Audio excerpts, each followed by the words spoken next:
Fabric কয় ধরনের হয়? নন ওভেন ফেব্রিক সাধারণত 3 ধরনের হয়। কয় ধরনের হয়?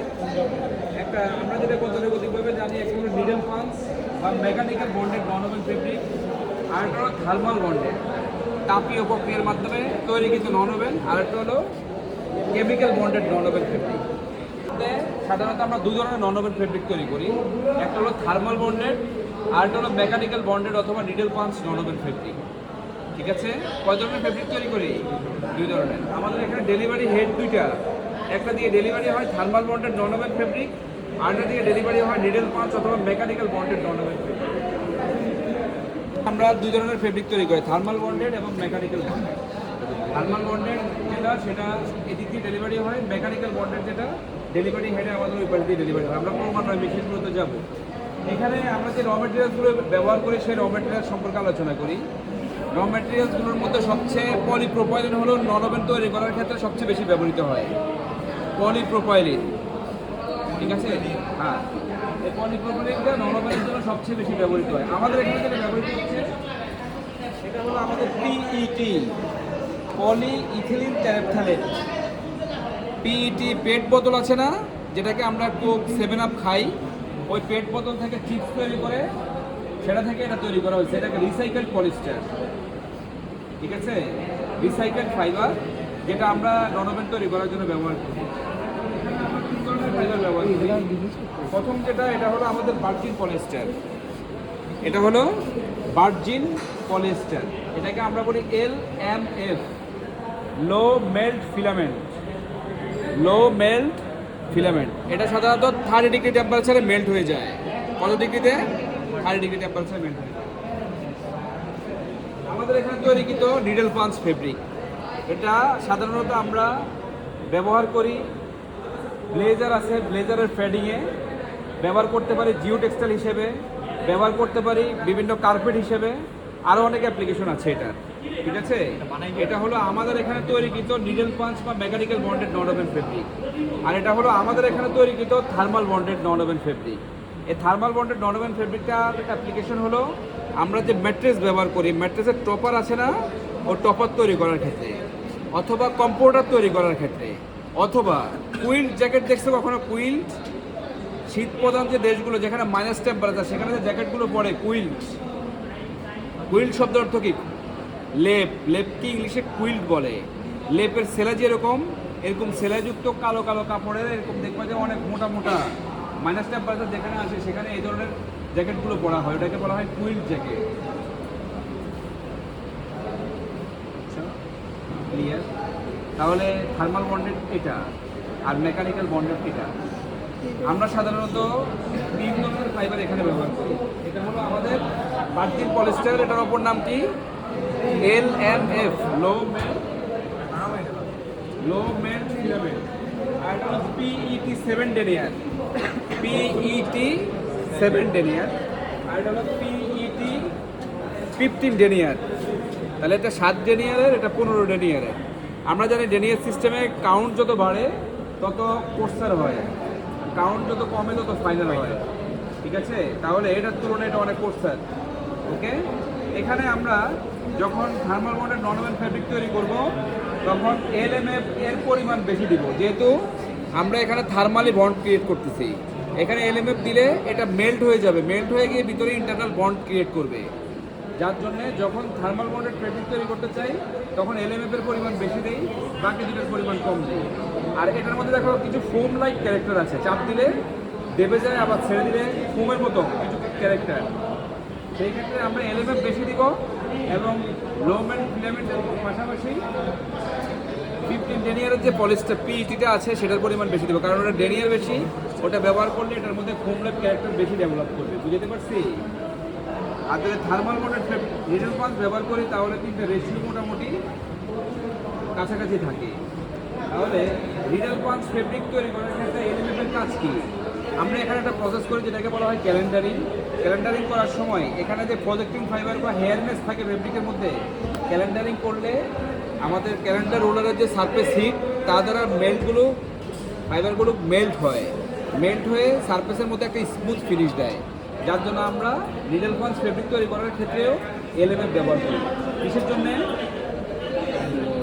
ভালো সারফেস বা ভালো আউটলুক পাওয়ার জন্য। আর ওখানে ব্যবহার করে কি জন্যে? মেল্ট হয়ে বন্ড ক্রিয়েট করার জন্য, বুঝতে পারছি? এটা হলো আমাদের ফিড ল্যাটিস, এটাকে আমরা ওয়েইং কনভেয়ার বলি।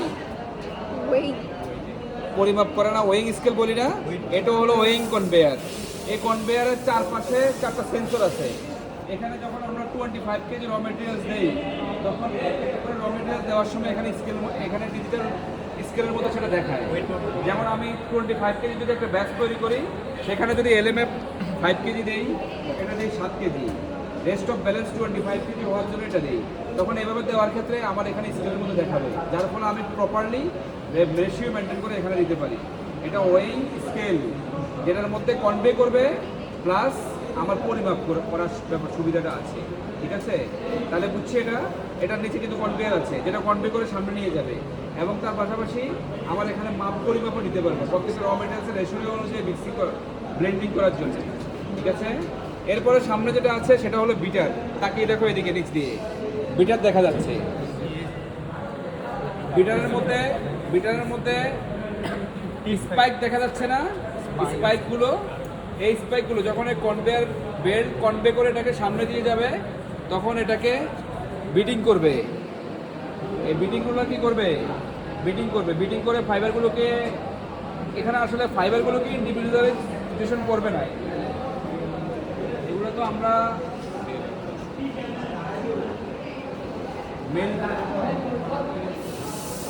এগুলোকে আমরা কোথায় ইয়ে করি?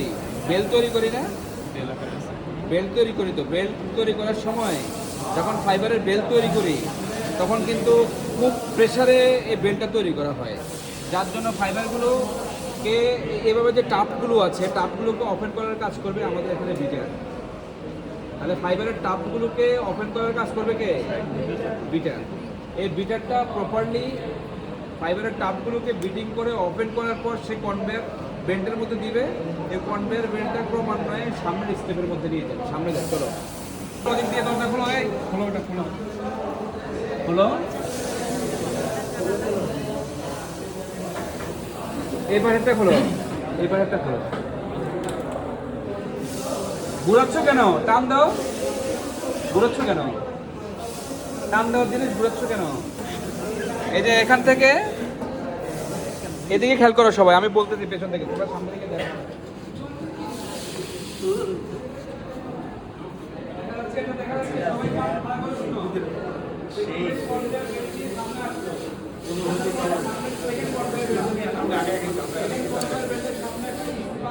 সবাই একে একে মাথা গালিবের টাইম শেষ হয় না। সামির হ্যালো, তোরে কি করছো? তো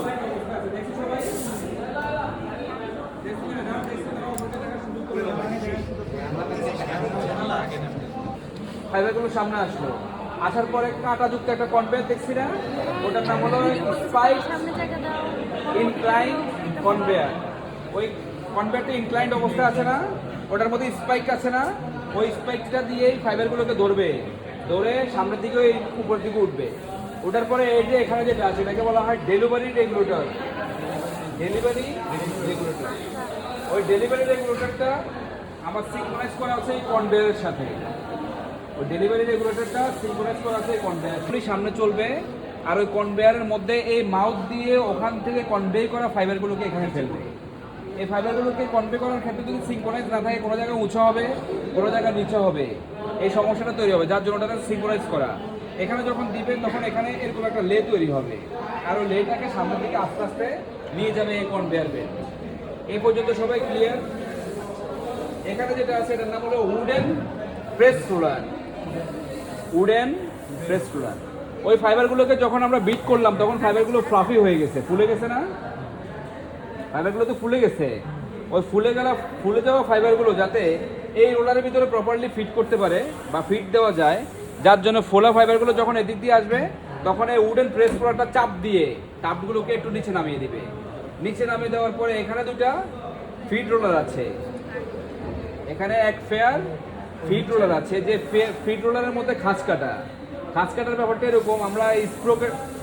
আমরা স্পার হুইল চিনি না? স্পার হুইলের মধ্যে দাঁত থাকে না?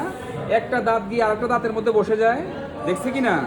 এখানেও কিন্তু এরকম খাঁজ কাটা আছে, এটা যেটা উঁচু, সে উঁচু মাথাটার নিচে রোলারের নিচু জায়গার মধ্যে মিলানো আছে, বুঝতে পারছি? এটা দিয়ে সামনে যখন অগ্রসর হবে তখন এই ফাইবার, এই দুটো পেয়ার রোলার, ফিট রোলার কি করবে, ফাইবারগুলোকে এভাবে ধরে রাখবে, প্রপারলি ধরে রাখবে। তার বডিতে যে শেপটা আছে এই শেপের জন্য সে ফাইবারকে প্রপারলি ধরে রাখতে পারবে, ঠিক আছে?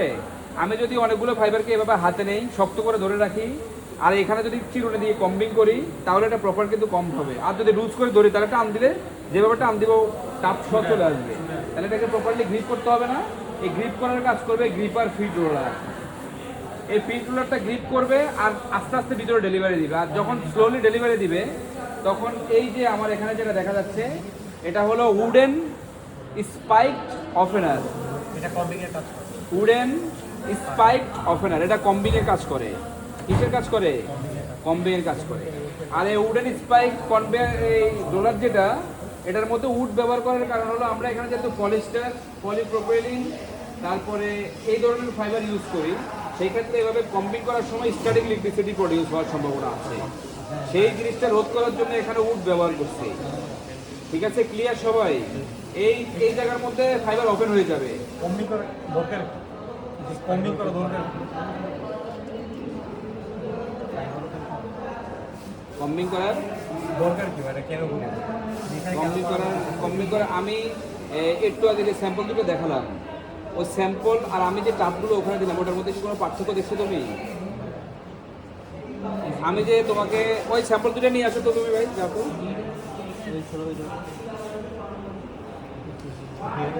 তখন ঘুম থেকে উঠে শাওয়ার নেওয়ার পরে চুল কেন কম্বিং করি? সুন্দর দেখানোর জন্য না। 2-3 দিন কম্বিং করো না, দেখবে চুলের মধ্যে জট লেগে যাবে। এই যে দেখো ফাইবারগুলো একেবারে প্রপারলি ওরিয়েন্টেড না, এখানে একেবারে সোজা সমান্তরাল না, এখানেও অলসো। তাহলে ফাইবারগুলোকে যদি এরকম টাপ্ট অবস্থায় যদি নন ওভেন ফেব্রিক তৈরি করতাম, এরকম অ্যাপিয়ারেন্স আসতো? ফাইবারগুলোকে ইন্ডিভিজুয়াল করা, ফাইবারের ইন্ডিভিজুয়াল করার পাশাপাশি এর মধ্যে যদি কোনো ইম্পিউরিটিস থাকে সেটা রিমুভ করার জন্য কিছু কিছু ইম্পিউরিটিস আছে এটার ভিতরে, টাপটির ভিতরে রয়ে গেছে, সেটাকে যদি ওপেন না করে তাহলে টাপটির ভিতর থেকে বের হবে না।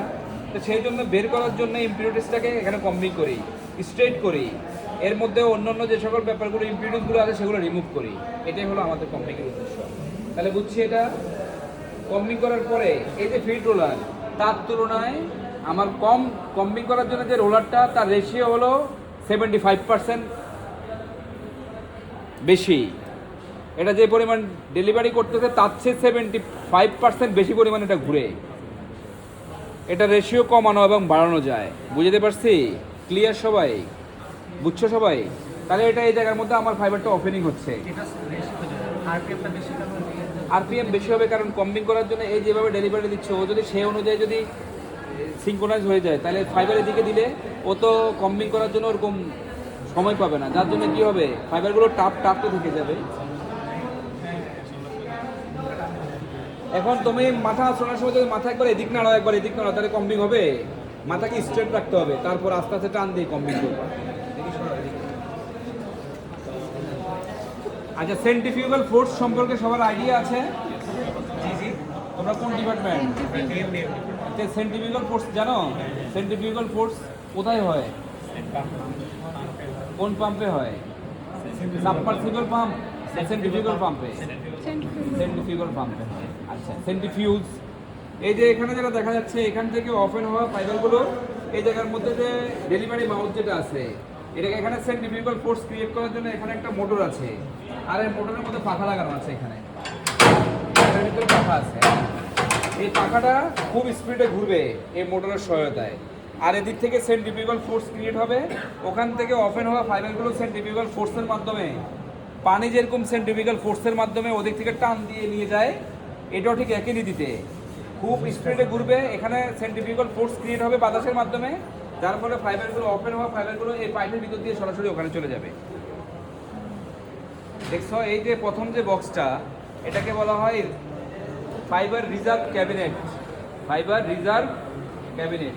আর এটা বডির মধ্যে কিন্তু ফাইবারগুলো আসবে, সেই বাতাসগুলো বের হয়ে যাবে, ফাইবারগুলো ভিতরে জমা থাকবে, কারণ ফাইবারগুলো এই সিটু দিয়ে বের হতে পারবে না। বুঝছো? আর এই মেশিনটার নামটা কি? এটা হলো ননবের মেশিন। ননবের আচ্ছা, এখানে এরপরে ফাইবার ক্যাবিনেটের মধ্যে আসবে। আসার পরে এখানে এই পাশে পেছনে একটা চেম্বার, এখানে সামনে একটা চেম্বার। পেছনের চেম্বার থেকে আবার ইনক্লাইন্ড স্পাইক কনভেয়ারের মাধ্যমে ওখান থেকে ওপেন হওয়া ফাইবারগুলো সামনের ক্যাবিনেটে আসবে। এটা হলো সামনের ক্যাবিনেট। সামনের ক্যাবিনেটের মধ্যে ভাইব্রেটিং হপার আছে, ভাইব্রেটিং হপার। ওই ভাইব্রেটিং হপারটা ফাইবারকে আংশিকভাবে এভাবে চাপ দিবে, চাপ দিয়ে একটু চাপ দিয়ে প্রেস করে করে করে করে একটা ল্যাপের ফর্মে নিয়ে আসবে। ল্যাপ ওপেন হওয়ার পরে কাটিং মেশিন থেকে ল্যাপ যেভাবে বের হয় ঠিক সেইভাবে নিচ দিয়ে এদিক দিয়ে ডেলিভারি দিবে। এটা হলো আমার কাটিং মেশিনের ফিড জোন। এটা হলো ডেলিভারি, এটা হলো ফিড। এই ফিড জোনের মধ্যে টেকারিন আছে। এই টেকারিনের মাধ্যমে আমার এই ফাইবারগুলো কাটিং জোনে প্রবেশ করবে। কাটিং জোনে প্রবেশ করার পরে গতানুগতিক সিস্টেমে কাটিং এবং প্লাট থাকে না, কাটিং মেশিনে সিলিন্ডার এবং প্লাট থাকে তো নাকি? এখানে এই মেশিনের মধ্যে সিলিন্ডার এবং স্টিপার রোলার আছে। সিলিন্ডার এবং স্টিপার রোলারের মাধ্যমে, এখানে প্লাট নাই, সিলিন্ডার এবং স্টিপার রোলারের মাধ্যমে ডেলিভারি কিন্তু ফাইবারগুলো প্রপারলি কার্ডিং হবে। কার্ডিং হয়ে কার্ডেড ওয়েব তৈরি করবে। কি তৈরি করবে? কার্ডেড ওয়েব তৈরি করবে। এই ওয়েবগুলো এদিক থেকে সামনের দিকে ডেলিভারি হবে এখানে। এখানে ডেলিভারি জোন দুটা, এটা হলো আপার, এটা হলো আপার জোন, এটা হলো বটম, এটা হলো টপ জোন, এটা হলো বটম জোন। এই টপ জোন থেকে একটা ওয়েব এখানে আসবে এবং বটম জোন থেকে একটা ওয়েব এখানে আসবে। ওয়েবগুলো দেখতে এরকম, এই যে ওয়েব দেখা যাচ্ছে, এই যে ওয়েব। হ্যাঁ,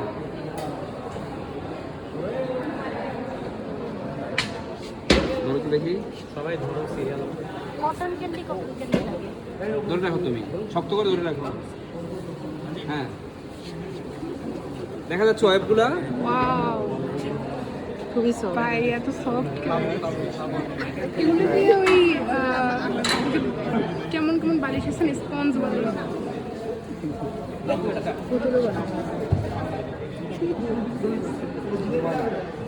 আচ্ছা, এখানে যে ওয়েবগুলো ডেলিভারি হবে সেই ওয়েবগুলো, এই যে এখানে ইনক্লাইন কনভেয়ার আছে, এই ইনক্লাইন কনভেয়ার দিয়ে চলে আসবে এখানে। এটাকে বলা হয় ক্রস স্ল্যাপার। এটার নাম কি? ক্রস স্ল্যাপার। এই ক্রস স্ল্যাপারটার নিচে যে উডেন কনভেয়ার আছে, সেই উডেন কনভেয়ারের মধ্যে আমার এরকম লে তৈরি করবে।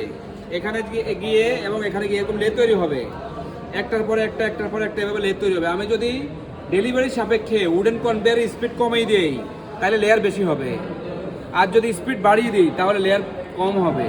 তার মানে আমি কতটুকু থিকনেস বিশিষ্ট ফেব্রিক তৈরি করতে চাচ্ছি সেটা এখানে স্পিড নিয়ন্ত্রণ করার মধ্যে দিয়ে করতে পারি। কথা বলো না, এই কথা বলো না। এটা আরেকবার বলুন। আমার এখান থেকে ওয়েবগুলো ক্রস স্ল্যাপার হয়ে উডেন কনভেয়ারে যাচ্ছে, যাচ্ছে না? এই উডেন কনভেয়ারের মধ্যে ফাইবার আছে, দেখো এখানে আর দেওয়া আছে, ফাইবারগুলো ওয়েবগুলো দেওয়া আছে। ওয়েবগুলো একটা নির্দিষ্ট প্যারামিটারে ক্রস স্ল্যাপার হয়ে উডেন কনভেয়ারের মধ্যে স্প্রেড হবে। আর স্প্রেডকৃত কনভেয়ার যেটা স্প্রেড করবো কনভেয়ারের মধ্যে, সেটার স্প্রেড যদি বাড়িয়ে দেই তাহলে কি হবে? এভাবে লেয়ার তৈরি করার ক্ষেত্রে সময় কম পাবে, যার জন্য কম লেয়ার বিশিষ্ট ফেব্রিক তৈরি করার জন্য আমার র মেটেরিয়ালস প্রস্তুত হবে। আর যদি আমি একটু সময় বেশি নেই, উডেন কনভেয়ারের স্পিড কমিয়ে দেই, তাহলে তার মধ্যে বেশি পরিমাণে লেদ দেওয়ার জন্য ক্রস স্ল্যাপার সময় পাবে।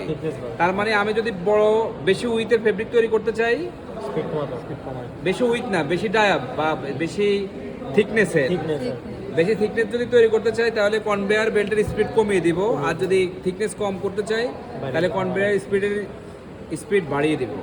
এভাবে আমি কনভেয়ারের মধ্যে ক্রস স্ল্যাপার দ্বারা লেদ কম বেশি করে ফেব্রিকের থিকনেস কম এবং বেশি করতে পারি। বুঝতে পারছি? যদি আমি থার্মাল বন্ডেড নন-ওভেন ফেব্রিক তৈরি করতে চাই তাহলে এদিকে পাস করব। আর যদি আমি নিডল পাঞ্চ ফেব্রিক তৈরি করতে চাই তাহলে এদিকে পাস করবো। আমরা আগে নিডল পাঞ্চটা দেখে আসি।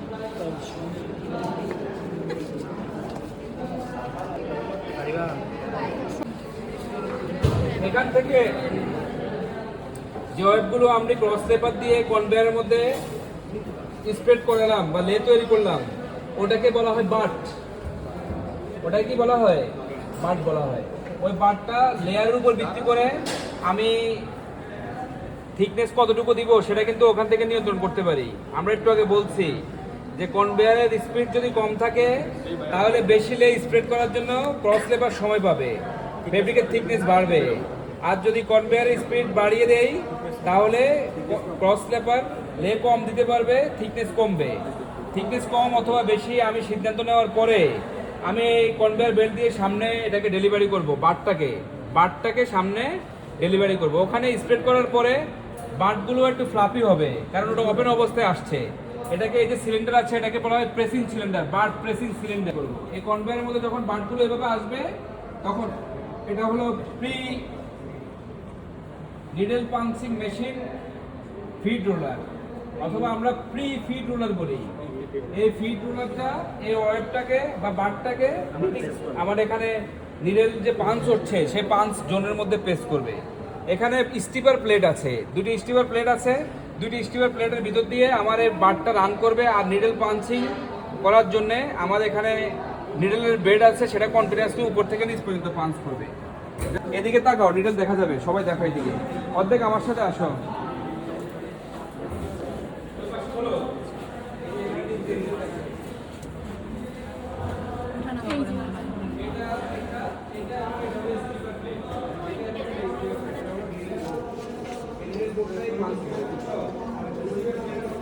এগুলো বেড কেন একটা নিডল পাঞ্চিং দিয়ে কি হবে না? প্রপার এন্টারটেইনমেন্টের জন্য মানে ওইটা হয়ে তার এই সবাই এদিকে আসো, একটু সহযোগিতা করো না আমাদেরকে। এখানে আমরা ওয়েবগুলোকে দিয়ে পার্ট তৈরি করছি ক্রস লেপারের মধ্যে, সেই পার্টগুলোকে আমরা নিডল পাঞ্চিংয়ের ফিড রোলারের মধ্যে দিলাম। দেওয়ার পরে সেটা প্রাথমিক অবস্থায় পাঞ্চ করবে। আমাদের এখানে নিডল পাঞ্চিং তিনটা, একটা উপর থেকে পাঞ্চ করে, আরটা নিচ থেকে পাঞ্চ করে, লাস্টেরটা উপর থেকে পাঞ্চ করে। তাহলে যত বেশি পাঞ্চ করবে, এখানে আমরা যে নিডল ব্যবহার করি এটা হলো triangular verb. Triangular verb needle আছে না, বার্ব শব্দ অর্থ কি? হুক, হুক তো হুক আছে। আর নিডলের শেপ হলো ট্রায়াঙ্গুলার। ওই নিডলটা কন্টিনিউয়াসলি বাটের ভিতর যখন প্রেস করবে তখন ফাইবারগুলোর মধ্যে এন্ট্যাঙ্গেলমেন্ট হবে। এন্ট্যাঙ্গেলমেন্ট যখন হবে তখন ফাইবারগুলো এক অপরের সাথে মেকানিক্যালি বন্ড তৈরি করবে। আর মেকানিক্যালি বন্ড তৈরি করে এরকম ফেব্রিক আমাদেরকে ডেলিভারি করবে। ঠিক আছে, প্রাথমিক অবস্থায় পাঞ্চ করার পরে এতটুকু ফেব্রিক মোটা পাই, পরেরটাতে পাঞ্চ করলে থিকনেস আরো কমে যায়, 3 নম্বরে পাঞ্চ করলে একেবারে কমে যায়। আর এইখানে কি এই রোলার প্রেসারের কারণেও তো মনে হয় একটু থিকনেস কমে হ্যাঁ, যেতে এর পারে। thickness কমে গেছে, জি। এখানে কি হিট দেওয়ার তো যে সিস্টেম এখানে হিট দেওয়ার সিস্টেম আছে। এখানে এটা হলো আমাদের সারফেস ট্রিটমেন্টের মেশিন। এই সারফেস ট্রিটমেন্টের মেশিনের মধ্যে এটা হলো আমাদের এসটি অয়েলের মাধ্যমে হিটটা তৈরি করা হয়। এসটি অয়েল বলতে আমরা হিট ট্রান্সফার অয়েল বুঝি, হিট ট্রান্সফার অয়েল বুঝি। আয়রন মেশিন আছে না বাসার মধ্যে, আয়রন মেশিনের যে জায়গার মধ্যে কয়েল আছে দীর্ঘদিন ব্যবহার করার পরে আয়রন মেশিনের সব জায়গায় ভালো থাকে, শুধু ওই জায়গায় কালো হয়ে যায়, খেয়াল করছো? তদ্রূপ এই যে সিলিন্ডার আছে, কথা বলো না, সিলিন্ডার যেটা আছে সিলিন্ডারের দুইটা সারফেস, একটা হলো ভেতরের সারফেস, তার উপরে একটা সারফেস আছে, তার উপরে এটা, তার মানে দুইটা সিলিন্ডার একত্রিত করে এটা তৈরি করা হয়েছে। উপরে যেটা দেখতেছি তার মধ্যে আরেকটা সিলিন্ডার আছে। ওই ভিতরে যে সিলিন্ডার তার ভিতরে আছে ইলেকট্রিক কয়েল। ওই ইলেকট্রিক কয়েলের মাধ্যমে ওই সারফেসটা হিট হয়। সেকেন্ড যে দুইটা সিলিন্ডারের মধ্যে যে গ্যাপটা আছে ওখানে এসটি অয়েলটা থাকে, যার ফলে এই যে এখানে একটা এই যে এরকম দুইটা, ঠিক আছে, এই যে এটার ভিতরে থাকে ইলেকট্রিক কয়েল আর এখানে থাকে আমাদের এসটি অয়েল। ইলেকট্রিক কয়েল এই সিলিন্ডারের ভিতরে, আর এই যে খালি জায়গাটা আছে এটার মধ্যে আছে এসটি বা হিট ট্রান্সফার অয়েল। আর মধ্যখানে সারফেসটা এই যে বাইরে যেটা দেখা যাচ্ছে এটা আমরা বাইরে থেকে দেখতে পাচ্ছি। তাইলে এই হিটের মাধ্যমে ইলেকট্রিক কয়েলের মাধ্যমে ভেতরে সিলিন্ডারের সারফেস হিট হয়, আর সেই হিট সারফেস থেকে হিটটাকে ট্রান্সফার করে এই আউটের যেটা দেখতেছি সিলিন্ডার সেটার মধ্যে হিট নিয়ে আসে এসটি অয়েল। বুঝতে পারছি? আমরা নর্মালি মোটরের মধ্যে আর্মেচার দেখি না, এই যে আর্মেচার, এটা এখানে আর্মেচার আছে এবং এই যে আমরা এটা বলি না কার্বন কয়েল বলি না, এই কার্বন কয়েল হলো এটা দ্বারা এখান থেকে ইলেকট্রিক কানেকশনটা এই যে আর্মেচারের মাধ্যমে আমার এখানে কয়েলের মধ্যে দেওয়া হয়েছে, যার জন্য এটা ঘুরলেও এটার মধ্যে ইলেকট্রিক সরবরাহ কন্টিনিউ থাকে। আর এটা হলো আমাদের আর এটা হলো আমাদের ইলেকট্রিক কয়েলের এই যে বাইরের অংশ যেটার মধ্যে আমরা ইলেকট্রিক কানেক্ট দিচ্ছি। এই দুইটা দিয়েই আমরা এই দুটাকে হিট করি। আর ওই যে ট্যাঙ্ক দেখতেছো, এই ট্যাঙ্কের মধ্যে আমাদের এসটি অয়েল আছে যেটা দিয়ে আমরা এটাকে হিট করি।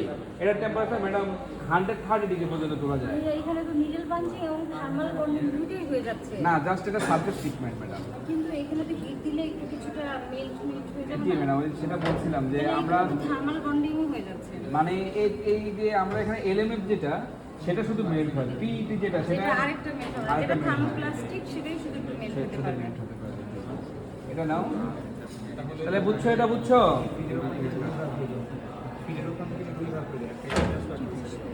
পিঠের ওদিক থেকে যে কোনো একদিকে ভাড়া দেবে, দুই ভাগে দেওয়ার সুযোগ নাই। তোমার দরকার এখন এইদিকে যাবে, আবার দরকার ওইদিকে হলে ওইদিকে যাবে। কনভেয়ারটাকে উল্টো দিকে যখন ঘুরাবে তখন ওইদিকে যাবে। তুমি থার্মাল বন্ডের নিডল পাঞ্চ এট এ টাইম তৈরি করতে পারবে না, যে কোনো একটা। ক্লিয়ার? তাহলে এখান থেকে ফেব্রিক এসে এটা হলো টেনশন র্যাক। এই টেনশন র্যাকের মধ্যে ফেব্রিকটা লুপ থাকে, লুপের মাধ্যমে ফেব্রিকের টেনশন অ্যাডজাস্ট করা হয়। ঠিক আছে, অ্যাডজাস্ট হয় এভাবে, লুপ হয়ে উপরে হয়ে উপরে হয়ে উপরে এভাবে নিচে গিয়ে এটার মধ্যে জয়েন করবে, প্রবেশ করবে। এটা হলো মেশিনের হেড স্টক। এই মেশিনের হেড স্টক, এই হেড স্টকের দুই পাশে কাটিং নাইফ আছে, এজ কাটার আছে। হাত দাও, এখানে হাত দাও, রোলারের মধ্যে হাত দাও। ওই রোলার, ওই যে নাইফ, ভয় লাগছে? দেখা যাচ্ছে?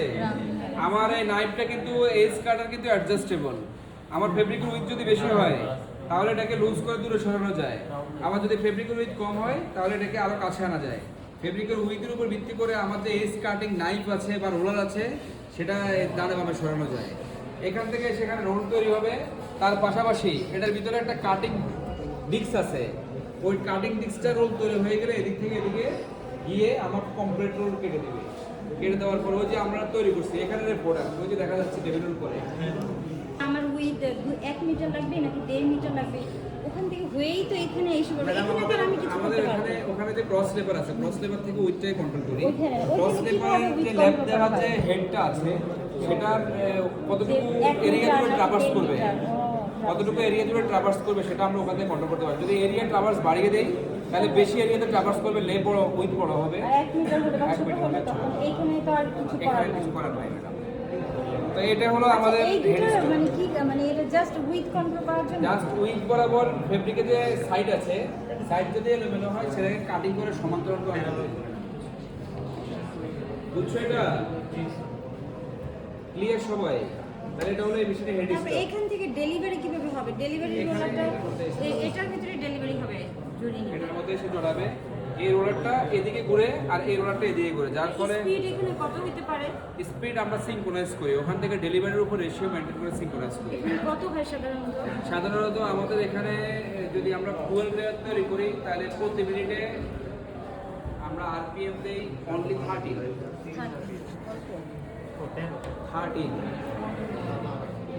বুঝছো সবাই? তাহলে ওখানে যে বাবা আছে সেটার সাথে রেশিও মেনটেন করবে, অতিরিক্ত জোরে ঘুরানো যাবে না, অতিরিক্ত স্লো ঘুরানো যাবে না। তাহলে এখানে নিডল পাঞ্চ হয়ে ফেব্রিকগুলো সারফেস আচ্ছা, সেলভেসকে কাটার জন্য এখানে কি কিছু মেল্ট করা হচ্ছে নাকি সরাসরি কাটিং করা হচ্ছে? কারণ সেলভেস তো মানে একটু ইয়ে হলে আবার যদি বের হয়ে আসতে পারে, তাই না? না ম্যাডাম, এখানে ওই সেলফেসটা ওরকম হয় না, এরকম সেলফেস এন্টেঙ্গেলমেন্ট কিন্তু তো জাস্ট এদিক দিয়ে সাইড বরাবর কেটে ফেললে খুব স্মুথ সারফেস। দেখেন এই সেলভেসটা এরকম যে কোনো ফাইবার বের হয়ে আসতে ফাইবার বের হওয়ার কোনো সুযোগ নাই ম্যাডাম, যেহেতু ফাইবার 3বার এন্টেঙ্গেল হয়েছে ওখানে। ফাইবারগুলো প্রপারলি এন্টেঙ্গেলমেন্ট এমনভাবে হয়েছে এটা টান দিলেও কিন্তু ম্যাডাম ছিঁড়বে না, এই জন্য পাশ দিয়ে বের হওয়ার কোনো সুযোগ নাই। তাহলে এতটুকু কি বুঝছো সবাই? এটা হলো আমাদের নিডল পাঞ্চিং বা মেকানিক্যাল বন্ডেড কিন্তু ফেব্রিক প্রপারলি রোলিং করার এবং এজ কাটিং এর হেড স্টক। এখানে আমরা রোলিং করব এবং এজকে কেটে একটা সুন্দর সারফেস। আচ্ছা, এডস গুলো কাটার পরে যে ওয়েস্টেজ গুলো ওগুলো কোথায় দিয়ে চলে যাচ্ছে বা এদিক মানে থেকে? আমরা এমন ভাবে এজটাকে কাটি যে সর্বনিম্ন ওয়েস্টেজ, যে একেবারে খুব কাছ দিয়ে কাটি। আচ্ছা, এগুলো কি ওয়েস্টেজ গুলো কালেক্ট করার এখানে কোনো? ওয়েস্টেজগুলো কালেক্ট করা বলতে এখানে এসে রোলের সাথে জড়ায়, আমরা বাড়তি অংশকে ফেলে দিই ওয়েস্টেজ হিসেবে, ও, ওটাকে রিসাইকেল করা হয় না ম্যাডাম। তাহলে এতটুকু বুঝছো? তো ওইদিকে যাও, ওইদিকে যাও, ওইদিকে যাও, থাকো ওইদিকে, থাকো থাকো ওইখানে থাকো।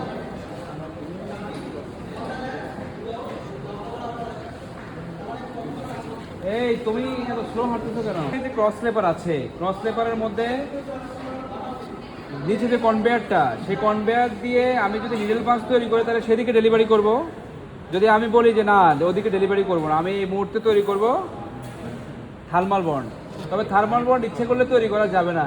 এই জন্য তৈরি করা যাবে না, আমরা জানি থার্মাল বন্ডিংটা এখানে ফাইবারগুলো মেল্ট হয়ে বন্ড ক্রিয়েট করে।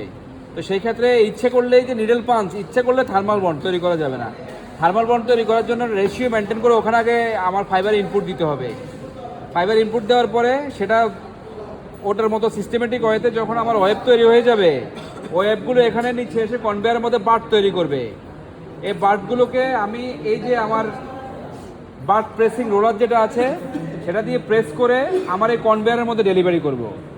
কনভেয়ারের মধ্যে ডেলিভারি করার পরে এই কনভেয়ার এই ওভেনের ভিতর দিয়ে ওয়েবটাকে বার্টটাকে নিয়ে যাবে। আর ওয়েবের ভিতর এই আমাদের যে ওভেন আছে, ওভেনের 3টা চেম্বার। কয়টা চেম্বার? 3টা। এক চেম্বারের ভিতরে 12টা ইলেকট্রিক কয়েল আছে। কয়টা কয়েল? 12টা। এই যে ইলেকট্রিক কয়েল বাইরে থেকে দেখা যায়, এই যে এটা দেখা যাচ্ছে, এই যে এটা তাকাও, ওই যে দেখা যাচ্ছে করা আছে, শেপিং করা আছে বডিতে।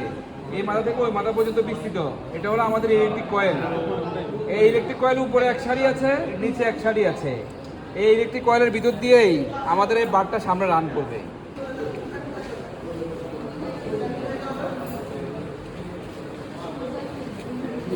New perfume.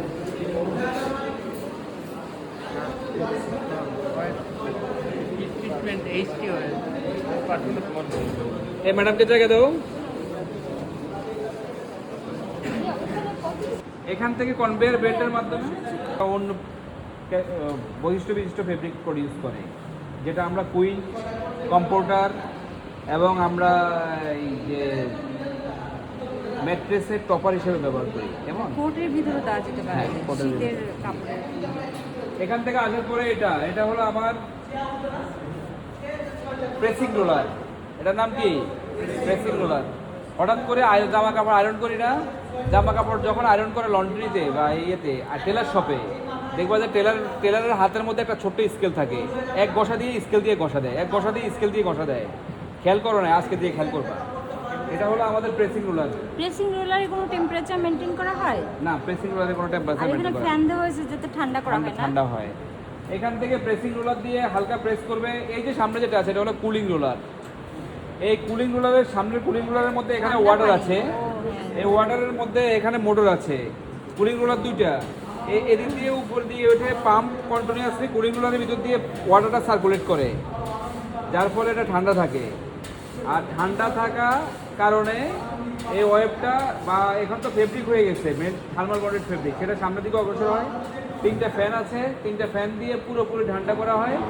ঠান্ডা হওয়া ফেব্রিক ওখানে যেরকম হেড স্ট্রোক দিয়ে রোলিং করা হয়, এখানে ঠিক একই head stroke, same head stroke, এটা দিয়ে রোল তৈরি করে আমরা কাজ সম্পূর্ণ করি। আমাদের বুঝাতে পারছি সবাইকে? কারো কোনো কোশ্চেন আছে? কোনো কোশ্চেন নাই? ইন্ডাস্ট্রি আছে, কোনো নন ওভেন ইন্ডাস্ট্রিতে কাউকে অ্যাক্সেস দেওয়া হয় না, প্রাইভেট থাকে। কারণ এটা হলো একটা রাইজিং ইন্ডাস্ট্রি। সেই ক্ষেত্রে এখানে কাউকে অ্যাক্সেস দেয় না। তাদের ইন্টেলেকচুয়াল প্রপার্টির যে ব্যাপারগুলো আছে সেটা যেন কোনোভাবে হ্যাক না হয়। এই জন্য তুমি চেষ্টা করবে বাংলাদেশে যে নন ওভেন ইন্ডাস্ট্রি আছে একটাতেও অ্যাক্সেস পাবে না। কাজ করে কাটা তাহলে আর পুরো এশিয়ার মধ্যে শুধুমাত্র বুটেক্সের নন ওভেন মেশিনটা আছে। এটার প্রাইস হলো 5.5 কোটি টাকা। এই মেশিনটা কবে থেকে রান হবে? বললেন না যে এখনো রান করেনি। আমাদের মেশিন তো চলে ম্যাডাম, কিন্তু এটা হলো ম্যাডাম 130 টন ওজনের মেশিন। এই ফ্লোরের জন্য এটা উপযোগী। সমস্যা হবে না তো? ভাঙবে ফেটে না গেছে তো? ম্যাডাম, ফেটে গেছে, তোমার ফেটে গেছে? অনেক জায়গায় ফেটে গেছে। কোনো আর কোনো ব্যবস্থা নাই না? আমরা নিজেরা আর কি ওটা করতাম, কিন্তু এই স্পেশাল টেবিল বা এই ধরনের কোনো কিছু স্থাপন করা অবশ্যই নিডল পাঞ্চ নরমাল মেশিনের মধ্যে অবশ্যই কাটিং মেশিন থাকবে, ঠিক আছে? আর এই থার্মাল বন্ডের জন্য কাটিং মেশিন লাগবে। দেখো ওখানে থাকা ফাইবারগুলোর এটার মধ্যে কত পার্থক্য না? কি জন্য হলো? ওই যে কাটিং মেশিনের জন্য হলো।